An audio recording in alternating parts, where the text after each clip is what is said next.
They're like, oh, but how do you feel about K-pop? Like, do you like K-pop? How do you feel about BTS? I know that's really big in the US right now. And don't be like, oh my God, I love BTS. Jimin, baby. You just gotta keep your cool. Like, I understand. I feel like you shouldn't do that in any interview ever. Okay. I just realized we're actually like matching. Okay, this was not planned. Hey, I'm Julia. I'm Katie. We are here and we're gonna talk about the differences between Hagwons And EPIK. Woohoo! Do you want to start? Yeah, so my personal experience with the interview is gonna be different than other people's because from what I've been told, the way EPIK does the interview, like how difficult it is, depends on your application. So if your application's really, really good, your interview is gonna be so easy. But if your application is like, they're gonna give you the hard questions. So not to toot my own horn here, but I have a teaching degree. I taught in Japan for 2.5 years. So my application was pretty good. So when I had my interview, it was literally just like a conversation. Like he asked, what was it like teaching in Japan? He asked, what cultural shock did I get? How was it working with Japanese people? And why did I choose Korea? Like, why did I want to come to Korea after working in Japan? So the questions were super easy. But when I looked up different blogs and videos, like some people said they got the question, what does EPIK stand for? And at the time that I was reading that, I was like, oh, what does EPIK stand for? And I looked it up. Is cool. It's like, if you don't know, EPIK stands for English Programming Korea. I've seen blogs where people were asked, like, how would you do classroom management? How would you discipline this student? How would you work well with a Korean person? It really does depend on your application. I do suggest just Googling like EPIK interview questions. You will find so much stuff. I think most people do get the question like, why Korea? It's been a long time since I've had an interview, but I'm pretty sure when he asked why Korea, I mean, I was honest. I said I went to Korea on vacation and I really liked Korean food and I really liked the culture that I saw, and I had a lot of good experiences with Korean people when I came here. Yeah, I put a big emphasis on that. So yeah, that's pretty much how my interview went. Yeah, that's good. That's pretty similar. Again, I actually just got a new job, so I had an interview recently. So it's very similar to what Katie just said. I mean, because it's my second job and this is my 3rd year living here, my questions should be easy, but with Hagwons, they're always gonna ask the hard questions. I feel like the first time my interview was a little bit easier, but that was the situation of my Hagwon. They were actually quite desperate for a teacher, and at the time I didn't know. Location-wise, the Hagwon was new. It was a mess, but so his questions were very like more personal about like who I am and like why did you choose Korea? Why are you here? How long do you plan to stay in Korea? They did ask a little bit harder questions about my experience teaching, and that was the first time I had taught, and so I didn't have any experience. And I remember literally this person, I said, I actually don't have a lot of experience. I did some mission trips growing up and worked with kids a lot. And he goes, oh, it doesn't really matter. And I just like, I looked at him and I was like, that's such a red flag. Like, it was horrible. So that was a really bad experience. I'm not going to say the name or anything because, you know. I think also going off of that, and sorry to cut you off, like if you don't have teaching experience, any experience you have working with kids will help. Just say it. That's what I did. I literally was like, oh, like I didn't say, oh, I don't have any experience. I was like, oh, well, I just make it look bigger than it was. Like there's so many ways that you can twist and turn your personal experiences. So if you don't have teaching experience, that's fine. Don't stress about that. Yeah. That's not even least of your worries. Just be creative. That's the most recent interview that I had. It was done because of COVID, we actually were not meeting in person. So we did the interview, even though I'm in the city, we did it through FaceTime. And it was with the owner of the Hagwon, so the CEO, the principal, whatever you want to call them. and the head teacher for foreign teachers, and they asked some really difficult questions. I was actually very surprised by them, but What because did they ask? they gave me a scenario and it was very detailed. It was like, okay, Julia, you're in a classroom of 14 people, 14 kids, and one of the kids starts crying, one kid is running around the back room or background, one other has a nosebleed. What do you do?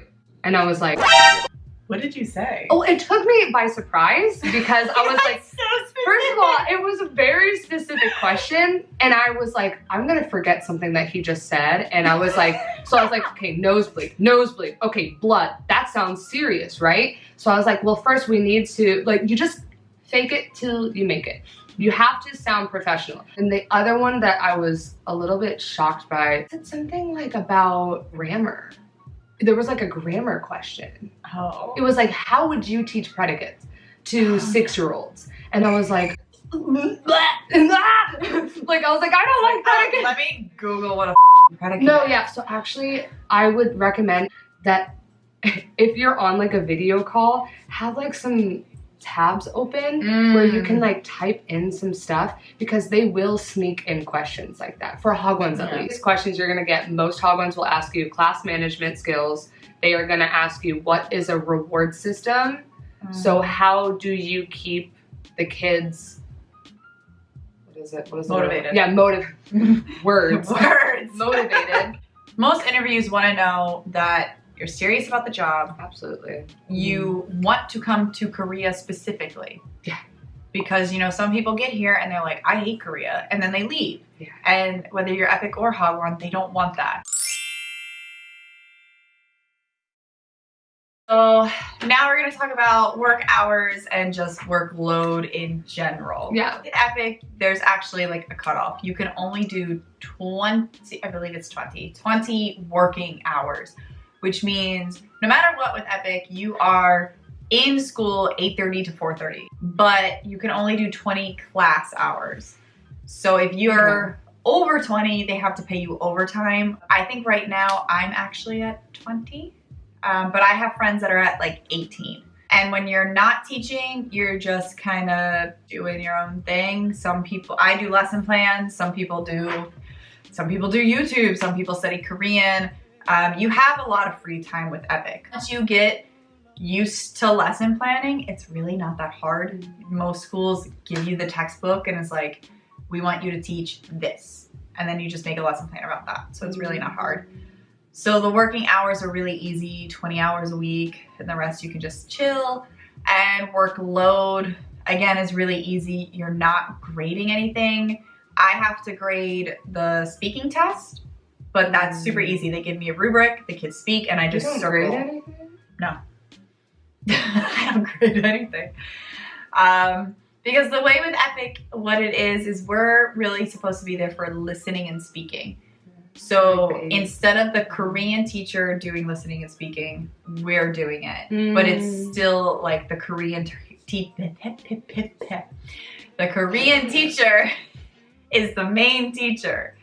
So then for Hagwons, it just depends what Hagwon you go to, because there are, let's just put it into 2 groups. There is afternoon Hagwons, because Hagwons are after school programs, or they're full-blown kindergartens, or they are a mix. So I'm currently at a mix. So I start at 9 a.m. and I don't get off until 5:30 or 6 p.m.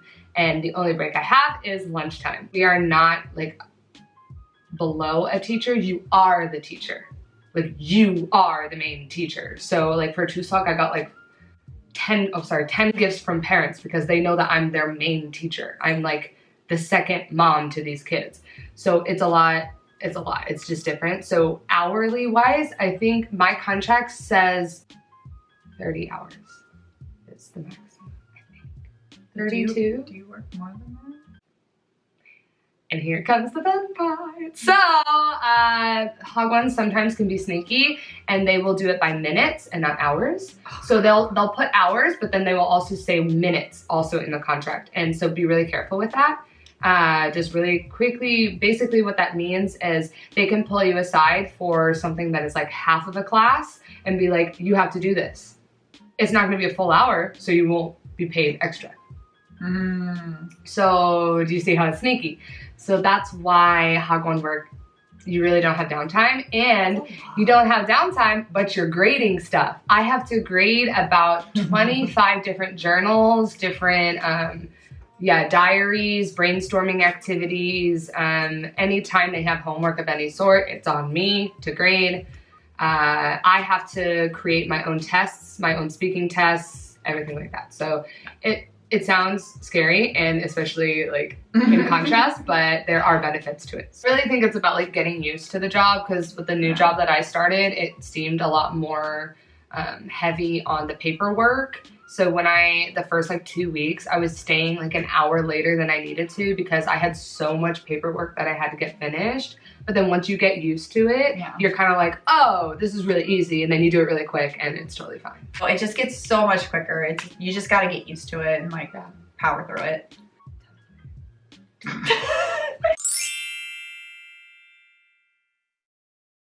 With EPIK, I teach middle school. So in middle school, no matter where you are, you're gonna have at least 2 schools. And then with really? Yeah. Oh, so we're in Busan, which is a big city. I only have 2 schools. If you're in a small, like rural area, you might have 3 or 4. It depends on how many kids are in each school. So I do 2 schools, and within each school, I have about 4 co-teachers. So I have between 7 to 8 co-teachers. Elementary, if you're in a big city, you usually only teach at 1 school and you have 1 or 2 co-teachers. From my experience, I've taught at 3 different schools now. My co-teachers are great. They're very relaxed and they trust me, and for me, they're kind of like, this is your classroom, do what you want. I'm gonna stand in the back, and if you need help, let me know. But they're in the classroom with you while you're teaching? Yeah. Oh my God, that's so uncomfortable. I would hate that. Legally, they have to be. That's so weird. But my co-teachers are so chill. I have friends who it's very different. Elementary, the co-teachers tend to be Sorry. Sorry, I had a hair. In elementary, the co-teachers tend to be a lot more strict. I have friends where the co-teacher's like, I'm gonna do the lesson and you're just gonna do a 10-minute game, and that's what you're gonna do. Yeah, I heard that. So it really depends on the level that you're teaching and your co-teachers. I have friends that co-teachers are like, do whatever you want. I have friends that co-teachers are like, nope, you have to do what I say. Co-teachers that you fight with, co-teachers that you're friends with. It's really it's like not just you, you're with that teacher. You're with someone. Well, then for Hagwons, it's vastly different. You have co-teachers, but what that means is you are equal. So you are not teaching that class at the same time. You have separate times. Either I will teach a class, example, Monday, Wednesday, Friday, and then that co-teacher will teach them Tuesday, Thursday. And it's just, it's the same kids, but completely different books and completely different lessons. So usually the foreign teacher is more heavy on conversation, but I also am teaching at this specific Hagwon writing and grammar, because apparently they don't trust the Korean co-teachers to do it. So my Korean co-teacher has no idea what book I'm teaching, and I don't know what she's teaching, because we don't line up. The only time we line up is during kindergarten. So we are co-teachers, but we only line up when we do an open class or anything like that. I have my own things that I'm teaching, and the only time that they will ask me to do something different is if a mother calls. And if a mom says, hey, my child's pronunciation is not good. Can you tell your foreign teacher to be more strict about Konglish? So my co-teacher will be like, oh, Julia teacher, I think it would be good if we both incorporated this into our classes. She can't talk down to me because we are equal. So that's how it is in Hagwons, because you are your own teacher. In EPIK, what it is like the kids have English almost every single day. And it's usually with the same teacher, but it's like 1 day a week, it's with you. I think with elementary, sometimes it's 2 days a week. That makes sense. So that's why I have so many co-teachers. That's why I have so many co-teachers. So they're using the same textbook, but I do listening and speaking, and they do the other sections of the same lesson. So my co-teachers, like I said, are really great. So they're like, this is your class, do what you want. You just have to touch on these points because of the textbook. It depends on the Hagwon. Like I said, because my old Hagwon, again, we're just co-teachers, so the co-teacher atmosphere is different in Hagwons. But we were in the same, we had New High Kids, and it's a very popular book that I guess Korea uses. And so the Koreans teach New High Kids workbook, like grammar book, writing book, and then the foreigners teach New High Kids conversation book. So that, during that time, my coworker was more like, you need to do this, you need to do this, you need to do this. Okay. So it really just depends on curriculum. Yeah. But it's still your class, so you can be like, no. You can say no. Oh, that might be the difference. In a Hagwon, you can say no.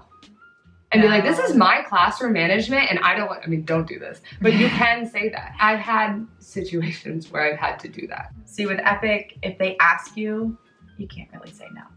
So you can say no in a Hagwon setting. But like, obviously, do it professionally, unless sometimes Korean co-teachers will have problems with them, but I just recommend talking about it in private to them and just kind of saying, hey, like, we are equal.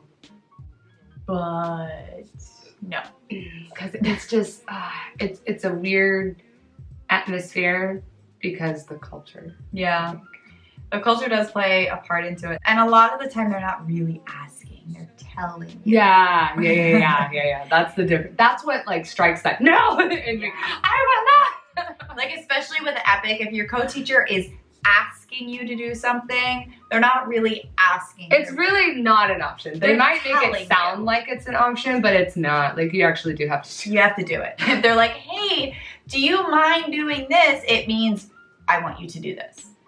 So don't be confused about that. Like, a lot of the time, if they ask, you have to do it. And Hagwons are all different.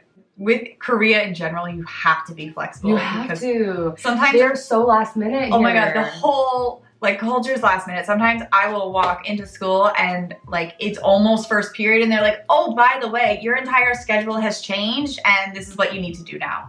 Yeah. And don't take it personally. That's just how they do things. Or they're like, oh, a mom called and actually this has to change. So I know your class is right now, but can you do that? And you're like, inside you want to be like, no, but like, you're like, oh, sure, absolutely.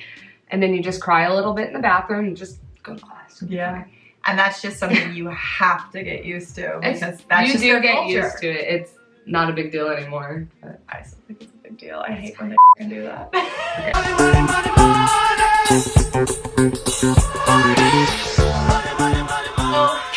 Maybe the most important one. Money differences. Money. So with EPIK, money is laid out on their website. There is no negotiation. No negotiation. Did I say that? I don't know. It sounded weird, but I was like, it kind of sounded fancy, so I just went with it. Words. Yeah, it depends on where you live and it depends on your experience.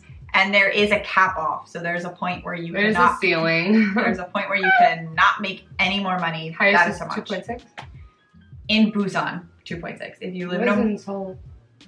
I think maybe around the same. If you live in a rural area, you actually get paid more. Oh, that's right. Because no one wants to go there. If you go to the EPIK website, it's all there. There's no surprises.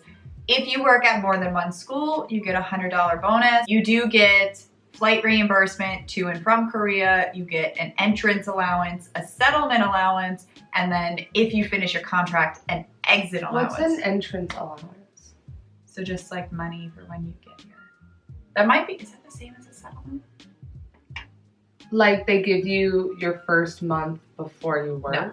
Like here's just some money you got here. Okay. Yeah. Oh, that's really nice. Yeah, and then when you finish your contract, you also get a bonus. However, Busan, your first year, technically, you don't get the bonus, which is really annoying.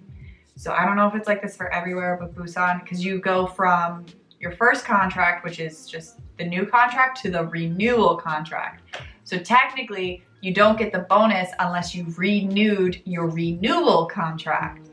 So you don't get the bonus the first year, you get it the second year. That's one way that EPIK kind of sneaks it in there, but I think that might be Busan specific. Because I know even like the settlement allowance that we got, we had to wait like 6 months to get that. And that was a Busan thing. Other places get it within like the first month to 3 months. Like there's really no surprises with EPIK, which is great. What I like about it. That's like, what's so good. What you see is what you get. You'll always be paid. So yeah, that's pretty much what money is. It's really simple. Always with Hagwons, it's not as simple. It's not simple, but I'm trying to make it as simple as I can. The starting, like the lowest you will ever make is 2.1, but there is no ceiling. Here's the thing. Let's take Katie as an example. Katie worked in Japan for 2.5 years, correct? Correct. So you would think with 2.5 years of experience, starting at a Hagwon, you would get more than 2.1, right? That's incorrect. So it all depends on the experience you have had teaching in Korea. So you will start at 2.1 even if you have 10 years of experience in America as a teacher. At all Hagwons? Every Hagwon. That's how Korea views teaching. But I know some people that have started at like 2.6. Oh yeah, but no, okay. Let me rephrase that. It depends on location. Okay. If you start at 2.6, they really needed you. Okay. And that is also a red flag.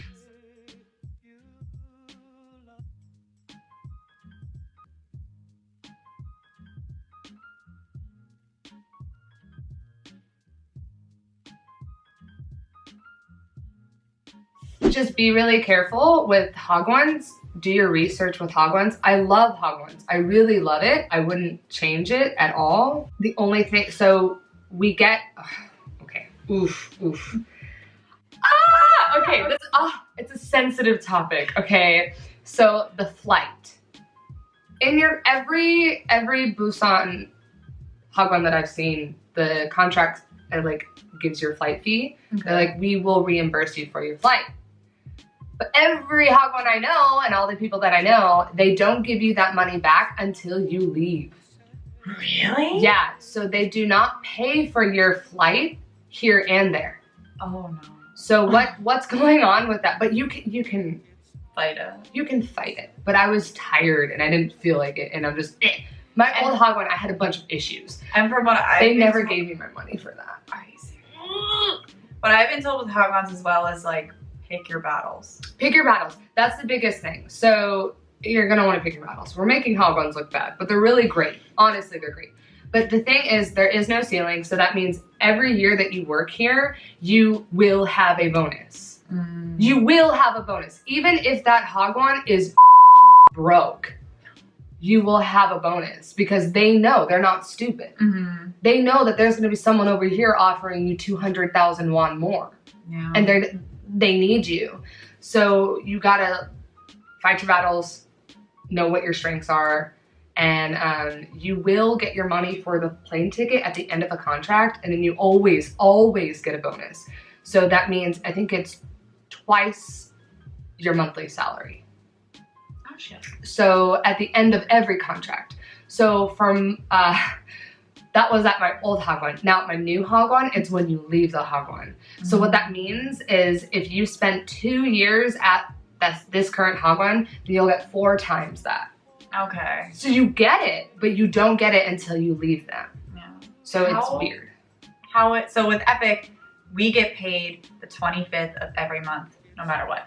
If the 25th is on a Saturday, we'll get it on the Friday. Oh, every Hagwon's different with that. How has your experience been with getting paid on time? Oh, really good actually. Okay. For the most part, really good. I know there's horror stories about people never being paid and stuff. Yeah, like I've heard horror stories. The only horror story I had was during COVID. For me, like my first Hagwon, it was on the 10th. So if the 10th was a Saturday, you'd be paid the next Monday. Whereas now at my new Hagwon, it's the 5th. So if the 5th is a Saturday, you get paid the Friday before. So they are more like with the money.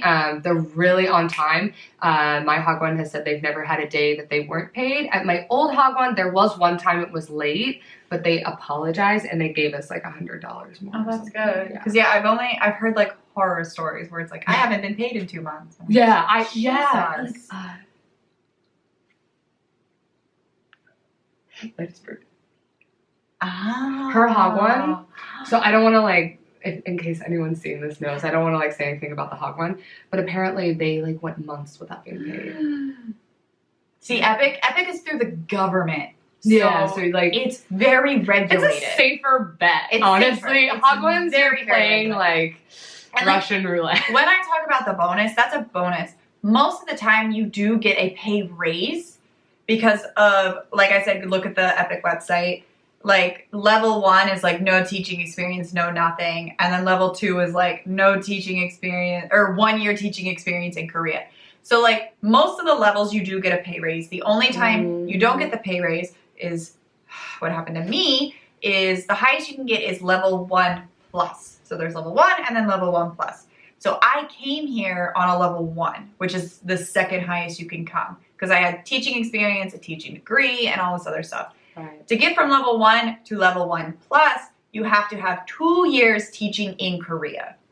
So after That's what I mean, like they care about like after my first year, I didn't qualify, so I didn't get the pay raise.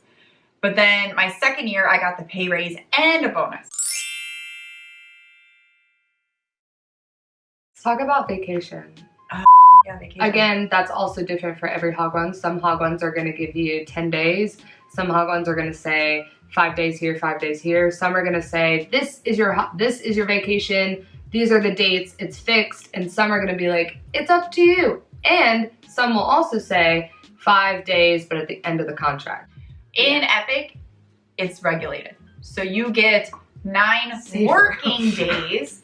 9 working days in summer, 9 working days in winter. With EPIK, you have to teach summer camp and winter camp. So the students get, at least in middle school, they get 4 weeks vacation. Elementary, they get more. So 2 of those weeks have to be winter camp or summer camp. But then the other 2 weeks, you can go on vacation. So you don't really get much of a say when your vacation is because it's decided on the school's calendar. But you know you are guaranteed vacation days. And 9 days maybe doesn't seem like a lot, but those are 9 working days. So it's usually about 2 weeks vacation. And then with EPIK, you also get all of the public holidays off. So Hangul days, same with Hagwon. It's the same thing. Anything that's red letter on a they get it off too. Absolutely. Okay. There will be like 1 Hagwon out of 1,000 that will be like, nope, we're working, and you don't want to work there. So don't worry about it. At almost every Hagwon, red letter days. We call it red letter days because on the calendar, the government has regulated it, and it's like a red number, and then you don't work that day. Well. Okay, well, I hope this was helpful. If you have any questions or comments about anything we say, just write it below. And if you need us to, we'll make another video in more detail. Yeah, we can do like detailed versions of specific things that you want to know more about. Kind of wanted to just do like an overall difference. There's a lot of differences. I even learned some things. Me too. Thank you. Learning experience. We'll just see you next time. See you next time. Bye.